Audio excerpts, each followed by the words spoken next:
高雄是一名女子因为发烧、咳嗽还有胸痛到医院去就医，一开始以为是罹患了肺炎，经过抗生素治疗之后还是没有改善，于是呢做了电脑断层检查赫然发现她竟然罹患了肺腺癌4期，这个结果让她吓坏了，因为她平常呢其实不太下厨，也没有家族的相关病史，但是她非常的喜欢吃烧烤，一个礼拜至少会吃3次，医师怀疑这就是罹患癌症的原因，而医师也提醒大家，在烧烤的油烟还有烤焦的食物容易产生致癌物质，还是少碰为妙。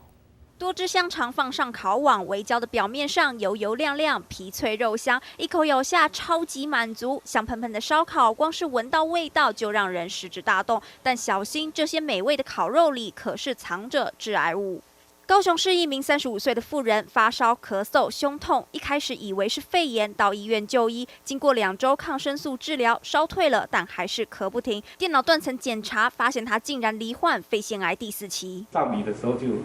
就在吃了，这样差不多是几年？然后至少10年了。这名妇人不常下厨，家族没有相关病史，但她非常喜欢吃烧烤，一周至少吃3次。医师怀疑这可能就是罹癌原因。我们曾经做过研究，这个致癌物，这个一阵青烟上来，这一个烟去做化验，结果都有上百种的致癌物在里面，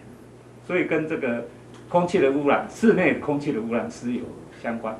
医师提醒，肺腺癌的发生和基因环境有关，如果有慢性肺部疾病的患者，或是肺部有伤口的人，都可能是危险族群，也要特别注意。民众享受美食的同时，得要懂得节制，否则再好吃的食物吃进肚里，恐怕会变成助长疾病的帮凶。记者梁家伟、庄继伟高雄采访报道。